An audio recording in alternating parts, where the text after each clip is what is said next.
Pakistan as a whole, what is happening here. And if you don't have political stability in your country, how can you possibly think of having a foreign policy, let alone a strong foreign policy? How to get rid of IMF, how to be out of this so that we could have at least some kind of a breathing space in which we can think about our relations with the world.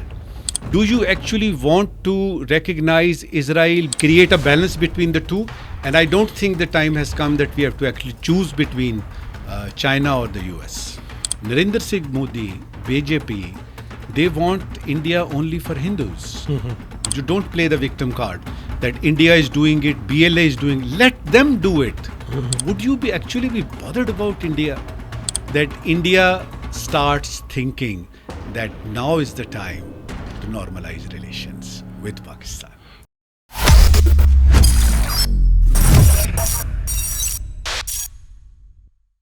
Greetings everyone and welcome back to the TFT Perspective. Viewers, the global order, the international house of cards, is about to reach its expiration date according to many journalists and analysts. With wars looming in Eastern Europe as well as in West Asia, things are looking bleak in maintaining foreign relations with different countries who shift their policies very quickly.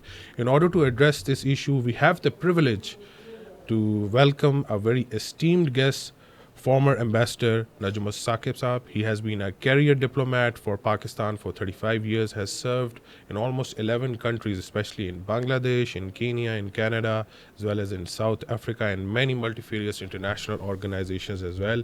He has contributed a lot when it comes to foreign policy inside Pakistan. We're going to discuss as to how things are going to unfold in the upcoming year and how difficult is it going to be for Pakistan to adjust to relevant times. We welcome you to this show, sir. Thank you so much for joining us.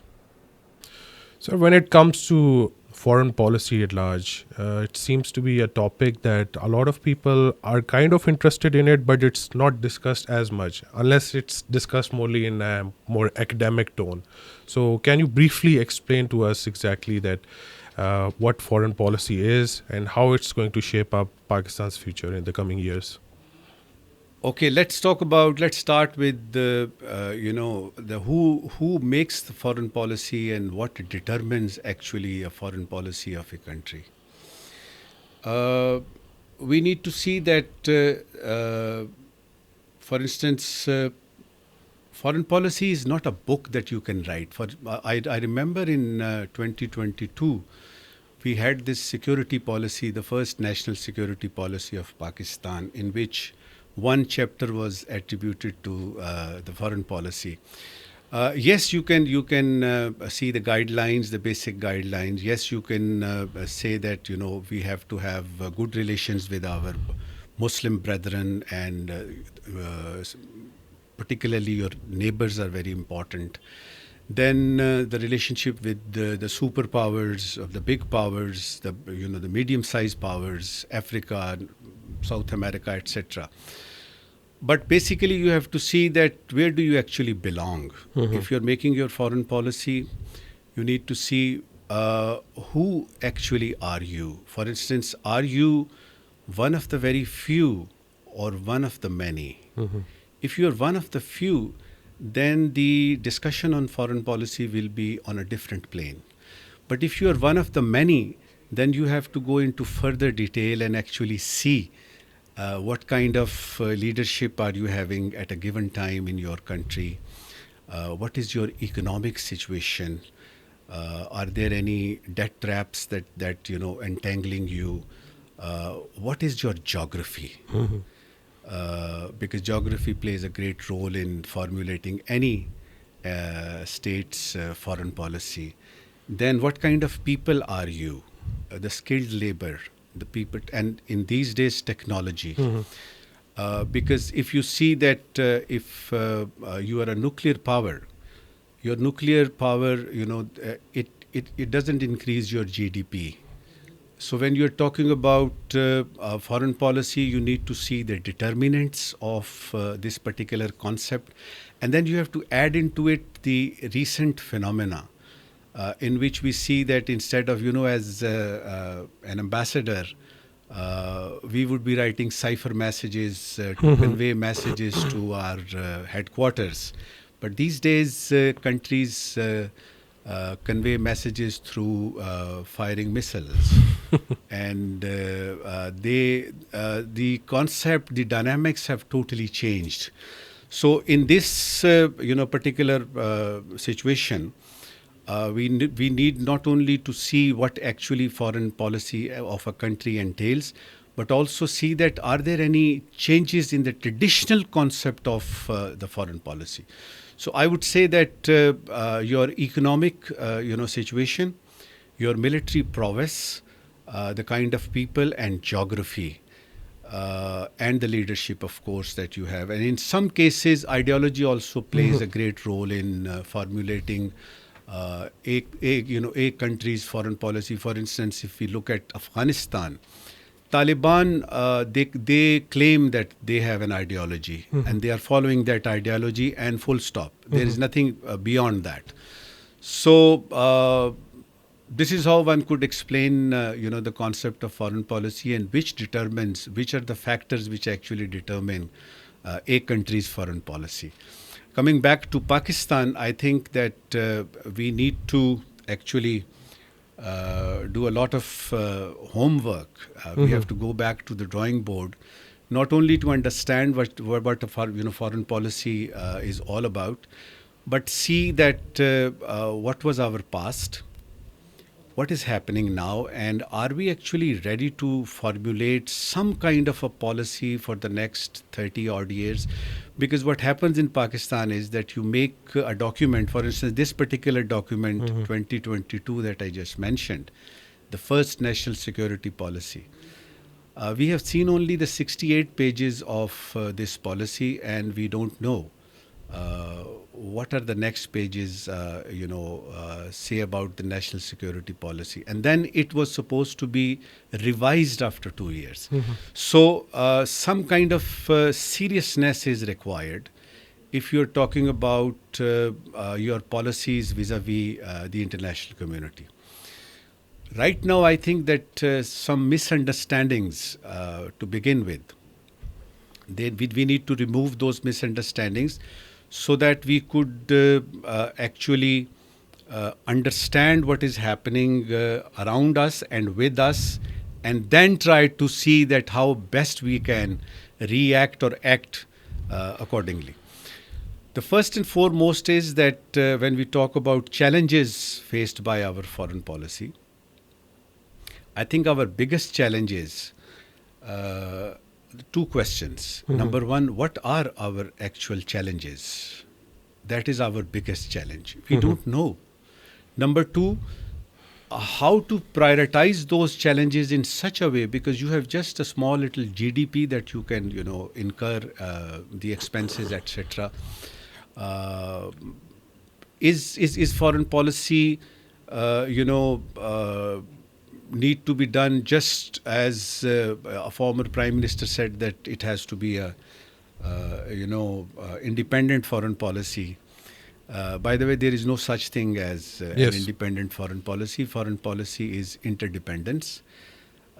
If President Joe Biden says that all NATO countries have to follow the China containment policy, and France and Germany and UK, they follow suit, does it mean that France, UK and Germany, they don't have a foreign policy? They don't have any independent foreign policy?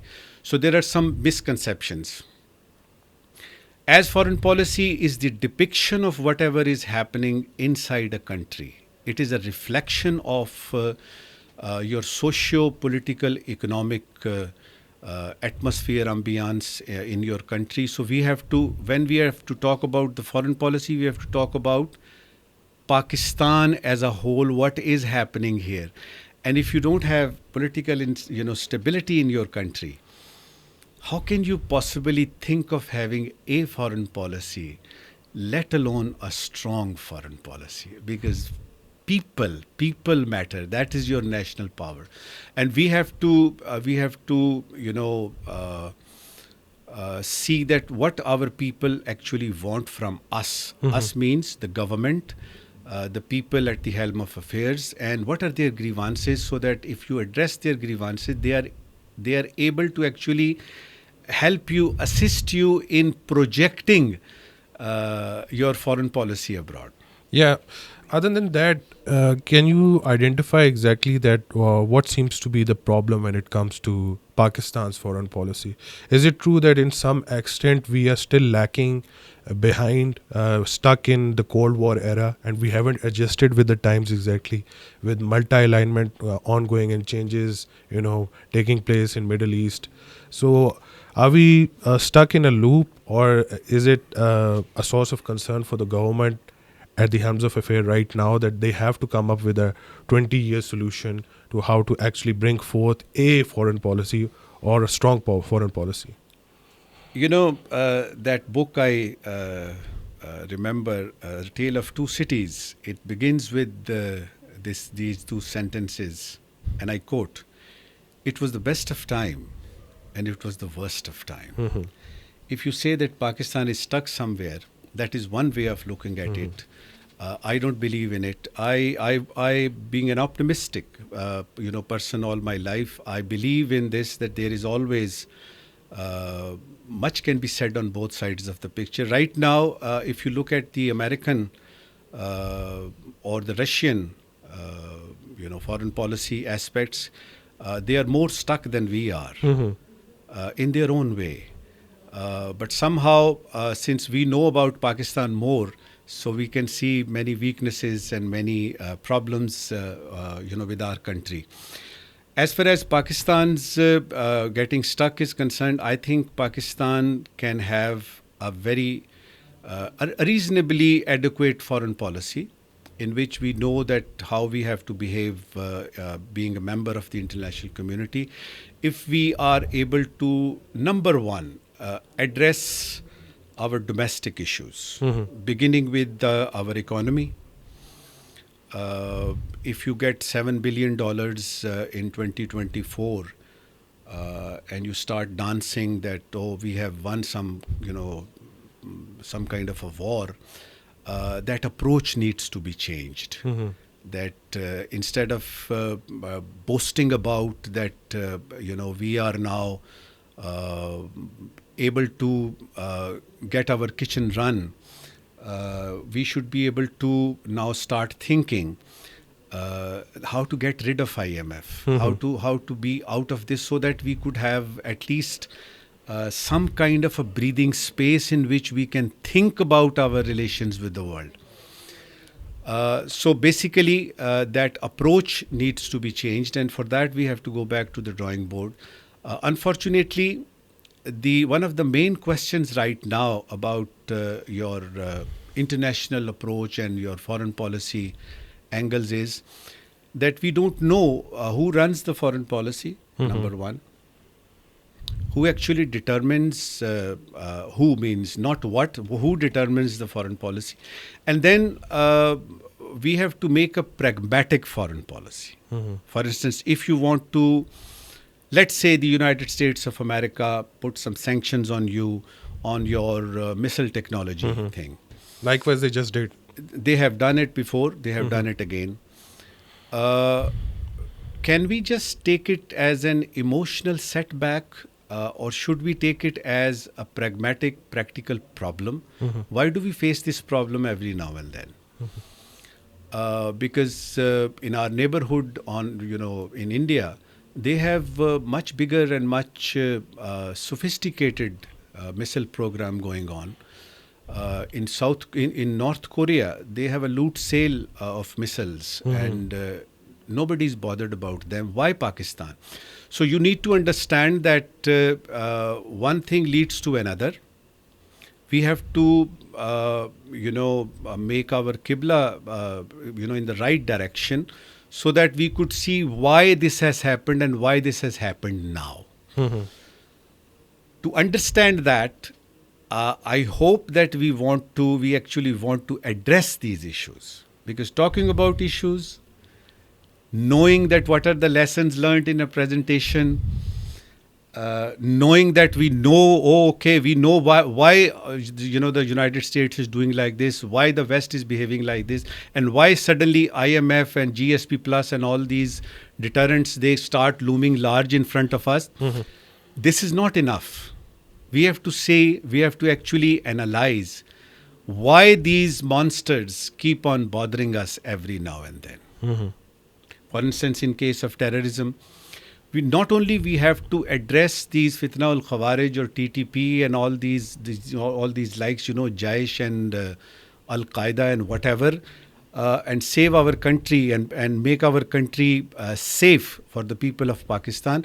But also we have to see the causes. And if we made certain mistakes in the past, for God's sake, learning lessons is not enough. That is not the end of the road. Or we have learned lessons. There is a lot of homework that you need to do after you learn a lesson. What are you prepared to do now? So there are two things that you need to do after learning lessons. Number one, that we have learned the lessons, and this is our strategy. We are going to go about our foreign policy, our national security policy. About terrorism, we have this. And secondly, implementation of those ideas. What happens is that a government comes in Islamabad. It runs for a couple of years, and from the very beginning, the first day, the ousting of government starts getting, the idea of ousting government. So how can you make a policy for 20 years, for 25 years? So some people say that, 75 odd years, this is not enough for a country to have, a proper foreign policy, a proper domestic policy, education, health, population growth, etc. I agree with that. But in 75 odd years, at least you could have some kind of sense of direction, if nothing else. At least where we can... So that sense of direction, at least you can have, so that you can start your journey. Winning is not everything, but wanting to win is. Do we actually want to win? For instance, there are issues. Kashmir issue is there. Do we actually want to address that? If you ask this question to yourself, get a nod, get a yes or no, and then go accordingly. But if you just want to keep one, another example is Israel. Why don't you, the question is, do you actually want to recognize Israel be part of that, Abraham Accord, which are going to be here, Abraham Accord 2. Yes. They are going to have, we are going to have those. You have to actually put all the stakeholders in Islamabad, get together and seriously address certain basic questions. For instance, the question on Kashmir, the question on, recognizing Israel, pros and cons, and then your strategic importance of this area. To actually know how to utilize that opportunity. Instead of just saying that we are important strategically is not enough. Everybody knows. But are you able to actually translate this importance into actual value? That people actually start valuing your, strategic importance. So there is a difference between being important and being valuable. Yes, you were important. The US was, the war on terror, etc., and the entire history and the withdrawal of US forces in the middle of the night, some very bad evening. But what now? Yeah.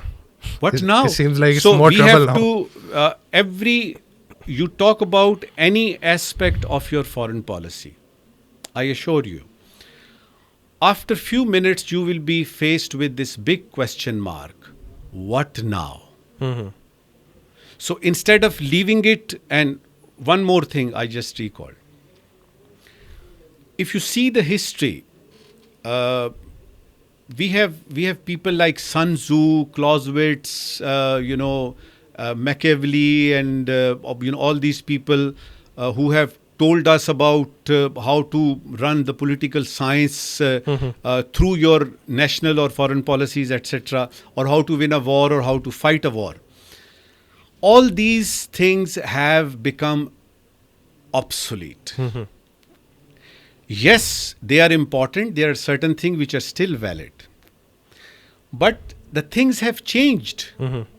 As I said, these days people don't sugarcoat their desires. Gone are the days when diplomats used to convey certain messages in a diplomatic way. Diplomats these days, practically speaking, frankly speaking, diplomats all over the world are just working, as a post office these days. There is no brain which is working because they don't know, because the moment they are able to write a report on certain happening in their host countries, it is already in the news. You have to acknowledge this fact that this internet, this social media, and all these powerful tools that we have these days, things have changed. So instead of dwelling on the old systems and teaching your students books of the traditional line, the traditional line, that is important. But the world has gone far, far ahead. So I'm not saying that we should have a foreign policy like any Western country, Western European country have, or the North American countries, or the rich countries, even India.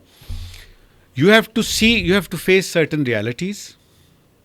And the reality is that we don't have money. Definitely. The reality is that our people are facing political instability for a long time now. The reality is that the political figures and the political parties in our country right now, they have lost that sense of direction. And the only thing which is in front of all these political parties is how to come to power. They forget that they are there in the National Assembly or the Senate by the people, and if it was democracy was for the people and by the people, that for the people thing is missing. Yes. And we are actually forgetting this. So I will come back to that again. That do we actually want to address the issues? If we want to address the issues, then we must. For instance, Taliban. Afghanistan, the issue of Taliban harboring fitna al-Khawarij, the issue of Taliban not heeding to what they promised, the issue of Taliban, actually not listening to their old friend Pakistan. Before we try to address these issues, we need to ask ourselves one question. Do we want to address these or not? That's one of the key aspects of it. So in general, there are so many changes taking place inside the world at the moment. We have an Eastern European theater, Russia, Ukraine, then conflicts going on inside the Middle East.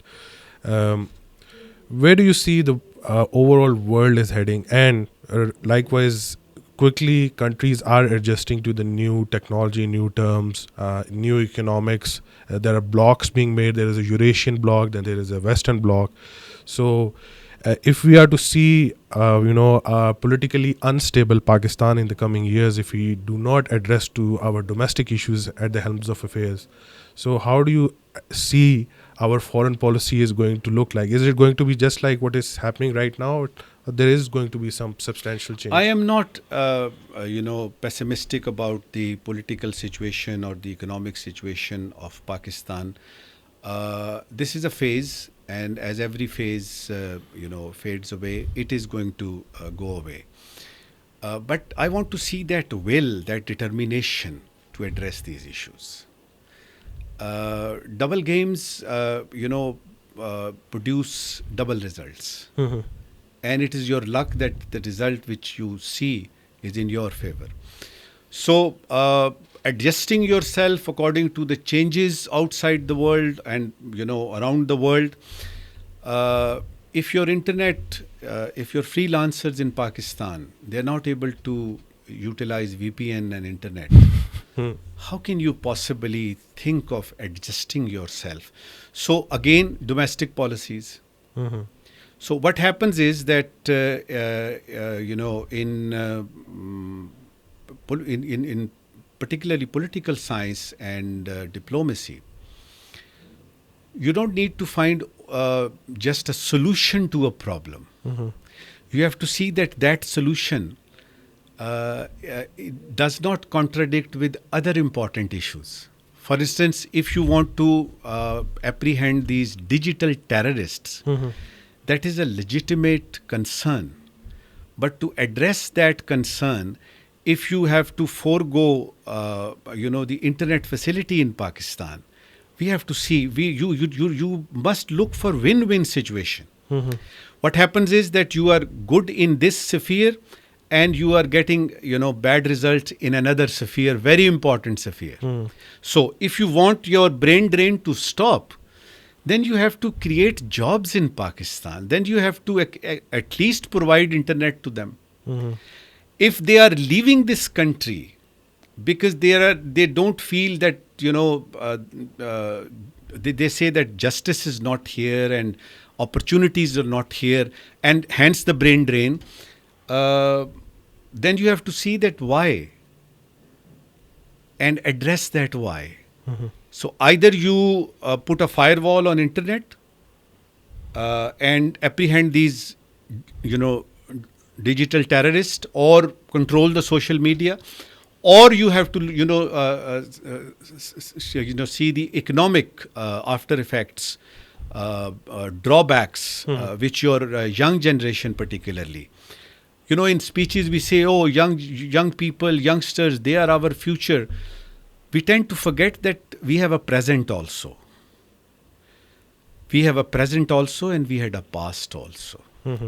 So present is more important. Yes, if your present, which is going to become your past, and it is your present which is turning into your future, so focus on the present.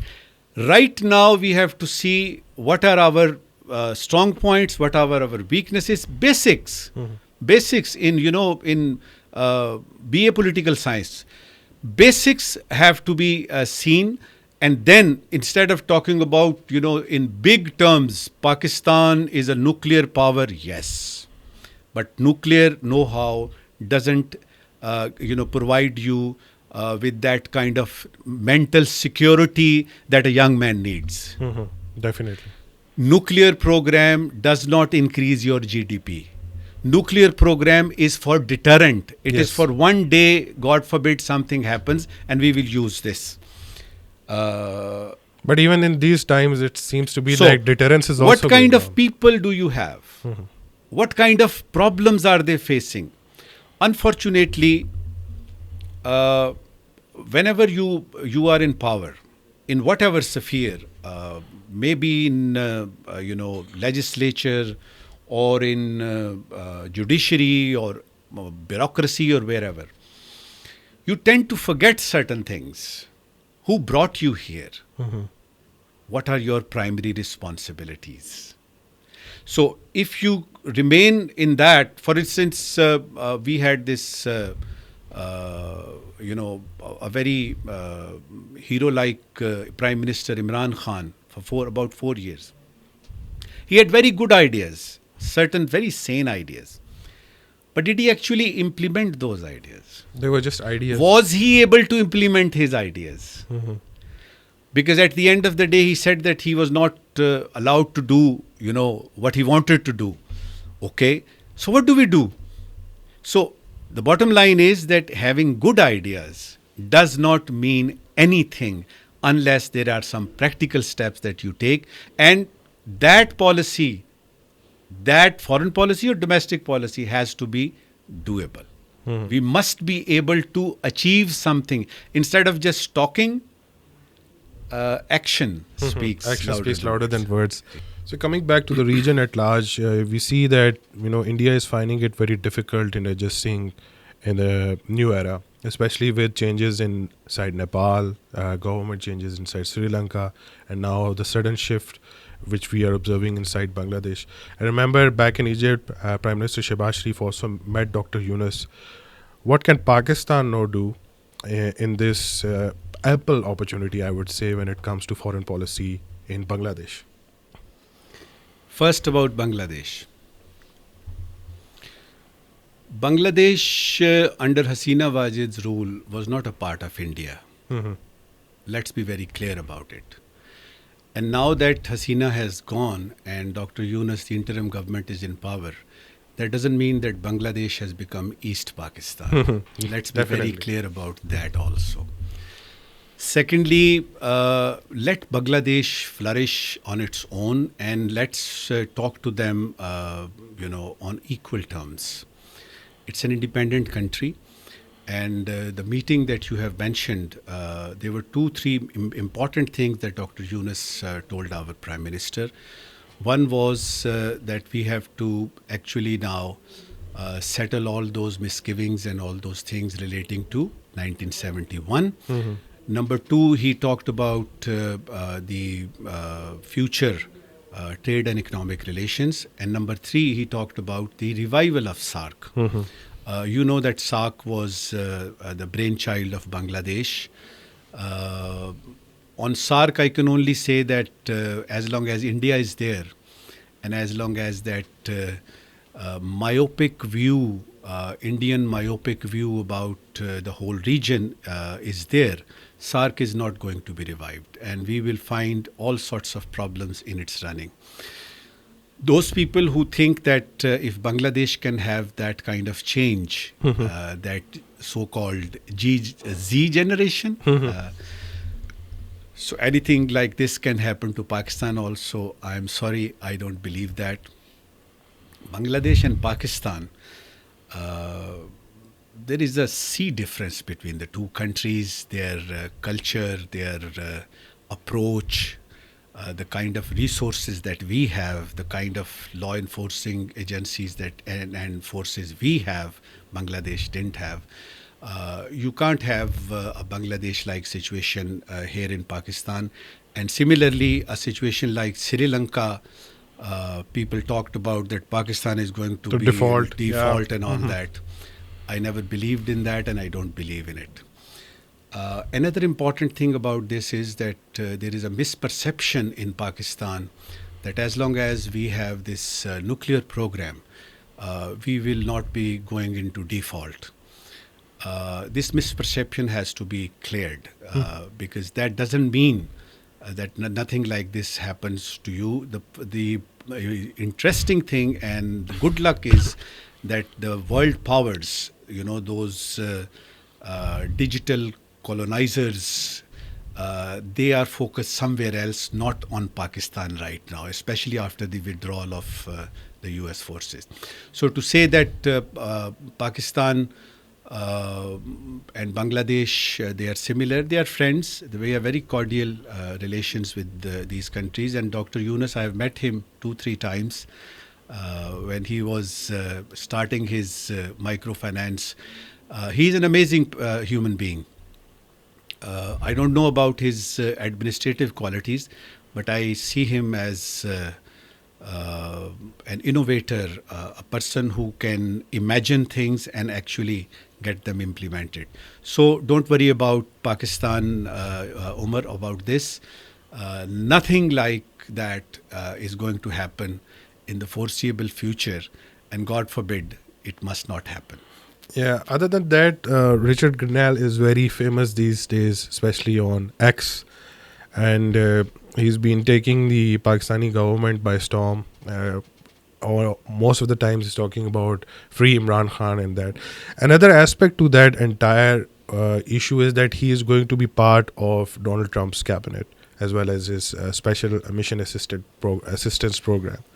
So how do you see Pakistan government is going to treat with this upcoming Trump administration in the foreseeable future? Richard Grenell right now is a nobody. Let the 20th of January come. Let him actually assume that position of some special missions in the Trump administration. and let him convey, or let the Trump administration, the future Trump administration, convey this to us in a serious way. You know, these days what happens is that somebody tweets and the entire country, starts reacting to it, either positively or negatively. So I will reply to this question by saying that we will cross the bridge when we get there. Definitely. Other than that, if Sino-Pakistan relations is very important right now, it's been going on since a very long time with investments in CPEC, and China has been our key partner in whether it be trade or military support as well. So there are some few issues when it comes to Sino-Pakistan relations, especially with India as well as US trying to sabotage that. We have observed it in the form of BLA attacks against Chinese laborers as well as there's workers inside Pakistan. So how do you see Sino-Pakistan relations in upcoming years? Instead of talking about your enemy's designs, because enemy is supposed to hurt you, so we should not be more concerned about what our enemies or detractors are trying to do with CPEC or Sino-Pakistan relation. We should be focused on what we need to do, what we are supposed to do. For instance, number one, our bilateral relations should be friction-free. And this is the only relationship right now in the entire international committee that Pakistan has. We are losing friends in the region. For instance, we have lost Iran. We have lost UAE. And we are about to lose Saudi Arabia also in the days to come. So diplomacy is all about making more friends. And our problem right now is that we have to keep our friends instead of making new friends. So for China, I think we need to do whatever we are supposed to do, beginning from CPEC and making all those economic zones. And I remember the 10th anniversary that the Deputy Prime Minister came here from China, and we celebrated the 10th year. And then we again, focused on that we will be, the next phase is going to be ABCD. We need some commitment at the highest level in Pakistan to actually fulfill our obligations as far as CPEC is concerned. And make sure that the second phase actually doesn't meet the fate of the first phase. Number three, their workers here, their security is our problem. That needs to be, looked into. And don't say that, you don't play the victim card, that India is doing it, BLA is doing it. Let them do it. What you need to do is you have to safeguard. You have to provide security. So these 2-3 things, and another important thing is that people say that we have to, be on the China's block. If there is a block, there's a US block and China block. I think China itself has said to us, has told us to have good relations with the US. Not many people know that. China is a different ball game. You have to understand that China has never, intervened in any others, issues. Have we ever seen that China has gone there and annexed that country like Russia has done Crimea? Or China doesn't believe in war. China is, it's economic and trade related orientated friendship. So we don't need to actually right now start saying that we are with China. So the challenge is to have a pro-China, not anti-US policy. Because US happens to be, it's a very, very important country of the world. You have to minus your emotions about this, number one. I'm talking about US now. You have to actually see, not that you are looking at US, how the US is looking at you. Not that what US can provide you. What can you do for the US? Because it's a give and take situation. So reality, we have to face reality. Secondly, US is your largest and biggest export destination. Yes. You have very important diaspora there. Pakistani expats are there. Lot of as far as IMF is concerned, World Bank, GSP, even GSP Plus, United Nations. US is the guy that you have to be friends with. So to create a balance between your policy vis-a-vis US and your policy vis-a-vis China in such a way that you don't commit yourself. Time has not come. Nobody is asking you, are you with us or with them? Your policies, your actions, your deeds tell them who are you with. And our stance on Ukraine war, our stance on Middle East, our stance on Gaza, and we are one of the first countries who actually coined this thing, genocide. So they know us. We have to know them, not through our emotional binoculars, but through practical, pragmatic way, and stay as we are, not as we think we are. So create a balance between the two, and I don't think the time has come that we have to actually choose between China or the US. Okay. Other than that, when it comes to Pakistan's foreign policy, don't you think that the region of SADC and South America is taboo to us completely?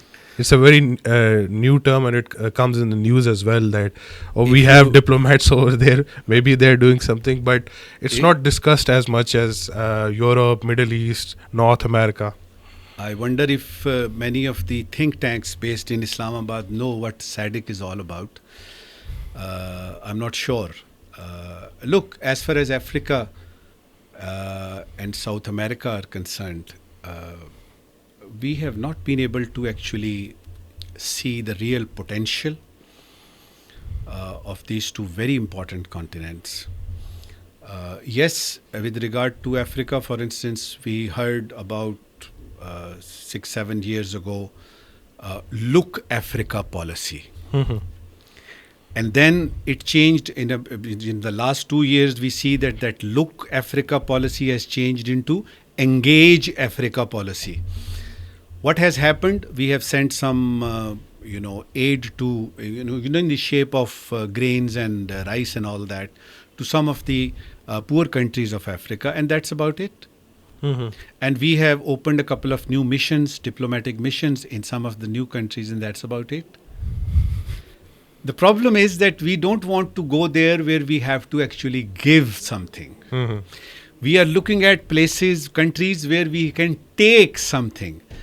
Africa and South America, both these continents, there is a lot of opportunity and possibilities of bilateral relations, multilateral relations, trade, economic, political. And by the way, you must remember that Togo has also got one vote as the United States of America in the United Nations.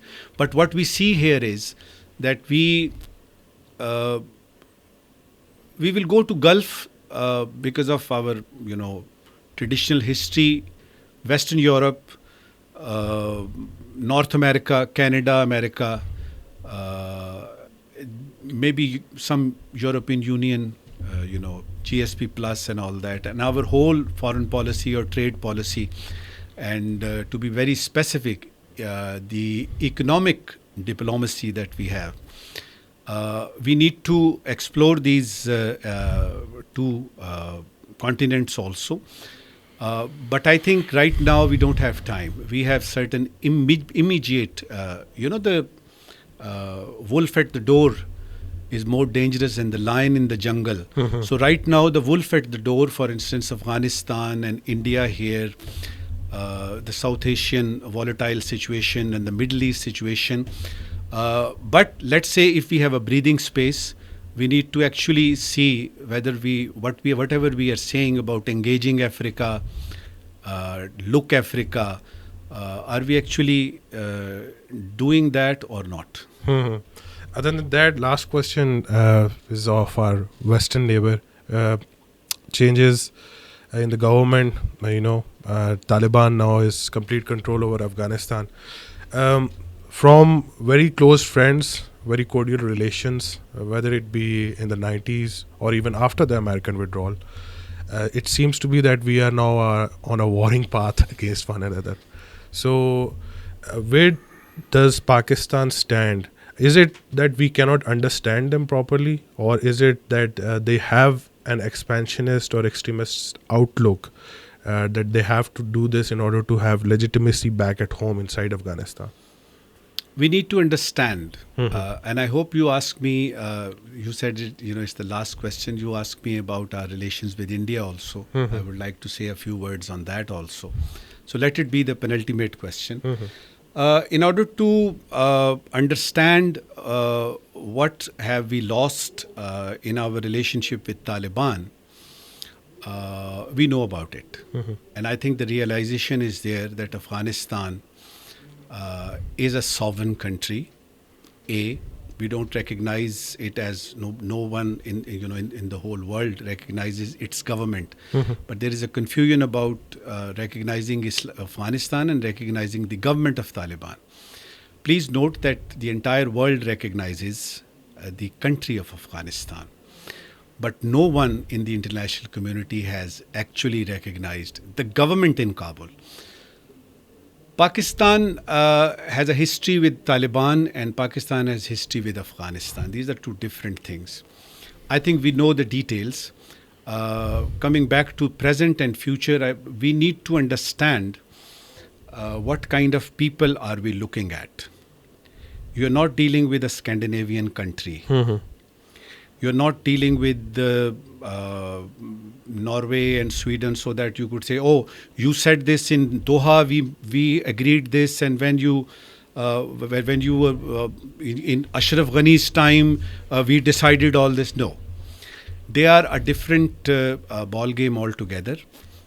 So you have to see the realities and act accordingly. Number one, let us not dwell on any reactionary policy towards Taliban, that they did this to us, they are doing this to us. Yes, they are harboring the fitna al-Khawarij. Yes, they are harboring TTP and the likes. But one way is looking at it is that you say, okay, you are harboring it. Don't, prefer them over us. In reality, what is it conveying to them? You're threatening us. Okay, if you're threatening us, then so be it. And if your charge d'affaires, I was amazed. This was the same Afghanistan. Your charge d'affaires is called in the, in the Kabul Foreign Office and handed over a démarche. That how come? So they are now trying to behave like a country. They are trying to behave like the rulers of some kind of. We have to understand that they are there now and they are reality. 3 years have passed. And if you say that nobody has recognized them, they don't care about it. Billions of dollars of economic projects that they have already entered into agreements with China, with Turkey, with Russia, particularly in the mining sector. They made their budget after coming to power. Within 3-4 months, they made their budget. National budget. So they are now there, they are a reality. Now you have to treat them in a way that the language that they understand. By language, I'm not saying Dari or Pashto or Farsi. The language of equality.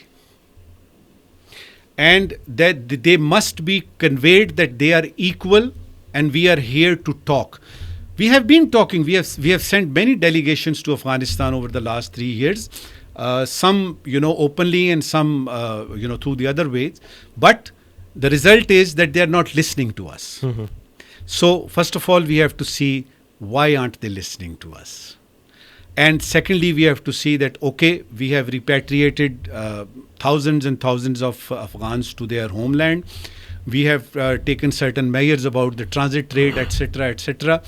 Has it worked? If it hasn't worked, because the idea is not to punish them. The idea is to have good relations so that we could prevail upon them in a diplomatic, in a political way, rather than through the barrel of a gun. Secondly, that we have even done this Paktika incident also. I think we need to understand certain realities about the Taliban.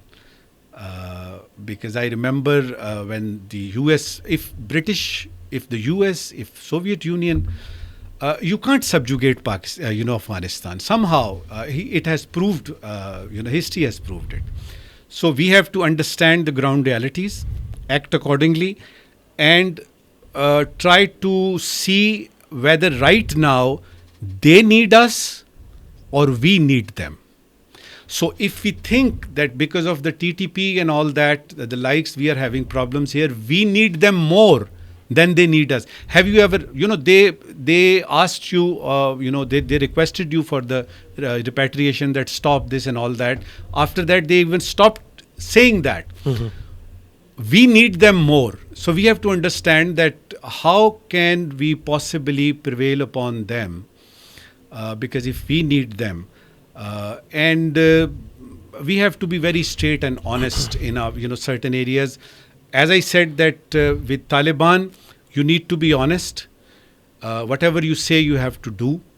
And please be prepared that they can go backwards also at any given time, because their perception and conception of certain ideas which they had in mind while they were agreeing on a piece of paper. So this whole thing, completes the equation. We don't have to go back to the drawing board for that. We just need to see the new emerging realities and act accordingly and treat them as an independent country, a neighbor, a Muslim country. How can we facilitate them within the limits that we have to see? And then you start, saying that don't prefer us, because you actually right now, we do not qualify to say that. You have to qualify your statement that, look, you wanted us to do this thing, ABC, we have done that. Now it's your turn. So last question, sir. When it comes to India, you mentioned that they have a very myopic view, especially the BJP stalwarts and Mr. Modi himself. So now things are very tightened up when it comes to foreign policy of India. So in hindsight, how can we now adjust with India, especially with having many disputes with each other? India has practically, diplomatically, and actually conveyed to you that you don't exist as such. Right now, they think that you are irrelevant. Jaishankar has said it many times. Modi has said it many times.